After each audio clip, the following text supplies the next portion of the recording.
दोस्तों, आज एक प्रोजेक्ट रिपोर्ट तैयार किए हैं जो कि ये प्रोजेक्ट हमारे यूनिवर्सिटी कोलकाता यूनिवर्सिटी से मिला था। ये प्रोजेक्ट तैयार भी हो गया, लेकिन इसके बारे में आज एक थोड़ा सा मुख्य बातें इस पर थोड़ा डिस्कशन करेंगे। दोस्तों, ये प्रोजेक्ट जो बनाया है ये हमारे यूनिवर्सिटी ऑफ कोलकाता के द्वारा मिला गया प्रोजेक्ट था। इसमें जो है ये सबसे पहले कवर पेज और ये जो जीएसटी टॉपिक था हमारा goods and service tax, GST का एक कवर लगाए हैं ताकि ये पता चल सके कि ये जीएसटी प्रोजेक्ट अलग से। यहाँ जैसा कि मेरा नाम है जीएसटी, ये जो एक प्रोजेक्ट रिपोर्ट तैयार की है। प्रोजेक्ट रिपोर्ट में जो होता है GST the new era of the taxation system, उसके बाद थोड़ा जीएसटी का एक one nation one tax submitted by जो जिसके द्वारा सबमिट किया गया है, name of the candidate, CU registration number, CU roll number, college roll number, name of the students और सुपरवाइजर। जो सुपरवाइजर थी ना वो हमारी सृजा नाथ मैम थी। दूसरा में क्या था, एक सुपरवाइजर सर्टिफिकेट देना पड़ता है। सुपरवाइजर सर्टिफिकेट में जो कि वो सर्टिफिकेट एक सुपरवाइजर के नाम होती है, उस पर सुपरवाइजर जो है प्रोजेक्ट चेक करने के बाद वो अपना साइन करती है ताकि ये पता चलता है कि ये साइन सुपरवाइज़र के द्वारा किया गया है और ये प्रोजेक्ट सही है और सबमिटेड हो चुका है। जो कि ये प्रोजेक्ट जबकि मैम ने साइन भी कर दिया है, मतलब प्रोजेक्ट चेक है, सही है, वेरिफिकेशन भी हो चुका है प्रोजेक्ट का। उसके बाद स्टूडेंट डिक्लेरेशन होता है, जो कि स्टूडेंट जब बनाता है तो उसमें जो होता है स्टूडेंट का साइन लगता है। सुपरवाइज़र में सुपरवाइज़र का साइन, स्टूडेंट डिक्लेरेशन में वो स्टूडेंट का साइन लगता है। ये जैसे देख पा रहे हैं आप। एक्नॉलेजमेंट, इसमें जो होता है ये जब बनाने का मकसद ये होता है कि एक्नॉलेजमेंट में ये देना पड़ता है कि आप किसके सहायता से ये प्रोजेक्ट किए हैं, आपके प्रोजेक्ट की सहायता में कौन कौन शामिल है। तो मैं बताने के लिए बता दूं कि ये प्रोजेक्ट सृजा नाथ मैम के सहायता से संपन्न हुआ और इसके साथ ही हमारे दोस्त मित्र भी हमारी बहुत हेल्प की, तापस और बलराम जिनका नाम था, तो उनके ये दोनों की सहायता से भी हमारा प्रोजेक्ट तैयार हुआ। ये टेबल ऑफ कंटेंट्स जो दिख रहा है, टेबल ऑफ कंटेंट्स में मतलब जैसे कि चैप्टर वाइज हम कुछ चैप्टर में कुछ पढ़ते हैं तो चैप्टर से पहले कंटेंट्स दिया रहता है, तो वही उसी तरह का हम कुछ दिए हैं ताकि ये पता चल जाए कि अगर मैम को या हमारे जो सुपरवाइज़र है उसको मन हो प्रेजेंटेशन ऑफ डाटा एनालिसिस का टॉपिक जो है इस पर ये लड़का क्या किया है, तो वो तुरंत पेज नंबर 21 से 31 उल्टाएगी और ये मिल जाएगा। तो हम जो है ये चैप्टर वाइज कवर प्रोजेक्ट को किए हैं। ये इंट्रोडक्शन हुआ, पहला चैप्टर में इंट्रोडक्शन देकर कुछ इस तरह से किए हैं और पहला चैप्टर यहाँ एंड होता है। दोस्तों, इसमें एक बात ध्यान रखना है कि जहाँ पे भी एंड हो वहाँ पे नेक्स्ट चैप्टर शुरू नहीं कर देते हैं। जैसे कि पहला चैप्टर एंड हुआ तो यहाँ से दूसरा चैप्टर एंड शुरू नहीं करना है। ये इसलिए नहीं करना है क्योंकि हम लोग जब बुक भी पढ़ते हैं तो उसमें ये पता रहता है कि जहाँ चैप्टर एंड होता है नेक्स्ट पेज में क्या होता है, चैप्टर 2 शुरू होता है। तो कुछ इसी तरह का किए हैं। चैप्टर 1 ख़त्म, चैप्टर 2 शुरू हुआ, इसी तरह का मतलब पूरा प्रोजेक्ट बनाए हुए हैं। दूसरा भी यहाँ ख़त्म हो गया। अब तीसरा चैप्टर यहाँ शुरू करते हैं। कुछ इस तरह का तीसरा चैप्टर है।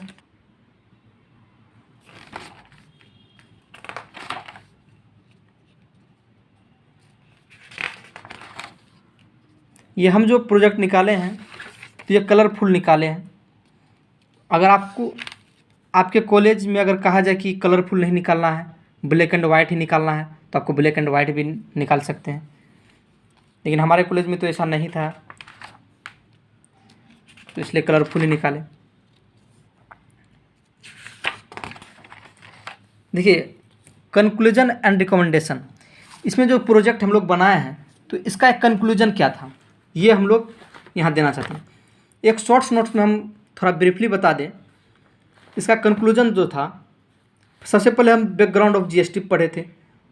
जब हम लोग प्रोजेक्ट रिपोर्ट में देख रहे थे तो वहाँ लिखा हुआ था, एक छोटा सा पिक्चर दिए हुए थे, 1 टैक्स 1 नेशन, कुछ इस पर हम लोग प्रोजेक्ट बनाए हैं। तो प्रोजेक्ट का जो जीएसटी जो बनाए हैं, तो बैकग्राउंड जब जीएसटी का हम लोग पढ़े थे तो उसमें क्या था,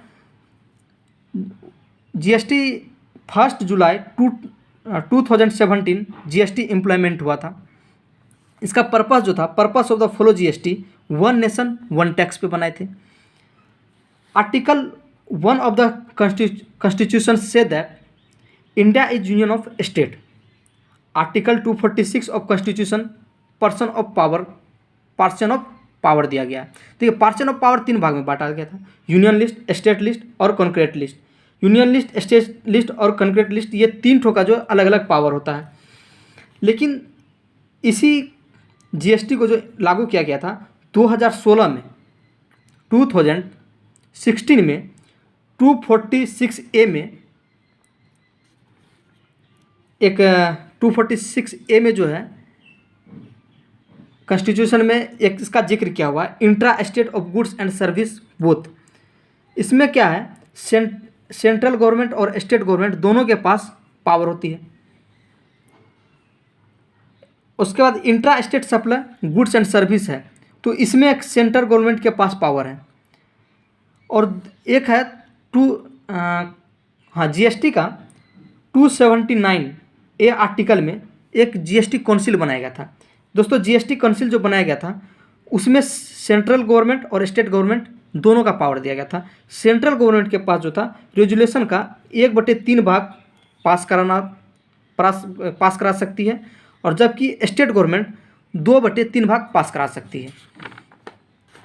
इसमें जो था इंट्रा स्टेट और इंटर स्टेट में, इंट्रा स्टेट में सेंट्रल जीएसटी जिसको सीजीएसटी बोलते हैं और स्टेट जीएसटी एसजीएसटी बोलते हैं।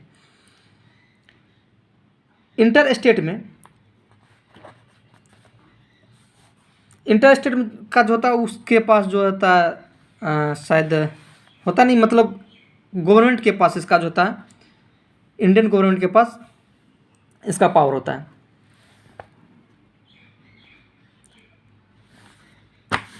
कुछ इस तरह का हम लोग एक ब्रीफली शॉर्ट देना चाह रहे हैं। जब भी कोई जीएसटी हम लोग लागू करते हैं तो जीएसटी जितना भी होता है तो उसका जो होता है CGST central goods and service tax और state goods and service tax दोनों आप बराबर बांटती है। यूनियन टेरिटरी में अलग होता है, central goods and service tax और unitary goods and service tax वो अलग होती है। और इसमें एक जिक्र और किए थे कि पेट्रोल, गैस, इलेक्ट्रिक, वाइन, ये सब जो है ना जीएसटी में इंक्लूड नहीं किया गया था। जीएसटी जो था वो इनडायरेक्ट टैक्स है, वो डायरेक्ट टैक्स नहीं है। जीएसटी जब भी लागू किया था तो वो क्यों किया गया था, इनडायरेक्ट टैक्स को एक मिला करके एक जीएसटी बनाया गया था। डायरेक्ट टैक्स आज भी हमसे लगता है, डायरेक्ट टैक्स आज भी हमको पे करना पड़ता है गवर्नमेंट को। इसमें एक और कुछ डिस्कशन किए थे, GSTIN।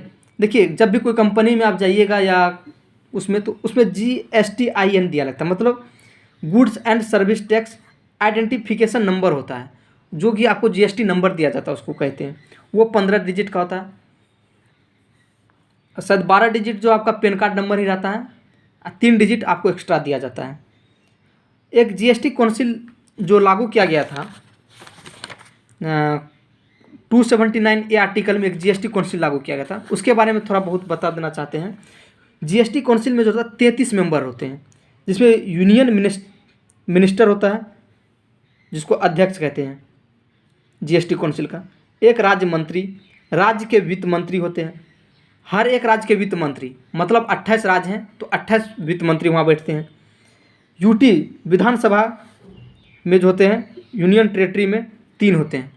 टोटल मतलब 33 मेंबर होते हैं जीएसटी काउंसिल में। तो ये था जीएसटी के बारे में कुछ कंक्लूजन, जो कि एक शॉर्ट में हम लोग बताना चाह रहे थे, जो कि इधर हम उसका डिस्कशन पहले कर चुके थे। उसके बाद ये एक नया चीज़ हम दिख रहे हैं, वेबलोग्राफी और बिब्लोग्राफी। वेबलोग्राफी का मतलब हुआ जो कि हम लोग वेबसाइट से लिए हुए हैं। ये सब जो प्रोजेक्ट बनाए हैं, कुछ वेबसाइट गूगल की सहायता से, वेबसाइट के थ्रू हम लोग इसको लिए हैं, तो उसको बिब्लियोग्राफी कहते हैं, हाइफन दिया हुआ, और बिब्लियोग्राफी। बिब्लियोग्राफी मतलब है जो कंटेंट्स हम बुक से प्राप्त किए हैं, बुक भी जीएसटी के बारे में जो कहीं कहीं से मिला बुक में भी, उसके सहायता से भी हम लिए हैं। तो ये बुक के बारे में डिस्कशन कर दिए हैं। The economic times, student journal of the institution, chartered accountant of India, ये सब से भी हम बुक से भी लिए हुए हैं। तो हमारा प्रोजेक्ट का सार यही था, एक छोटा सा ब्रीफ था। ठीक है, थैंक यू।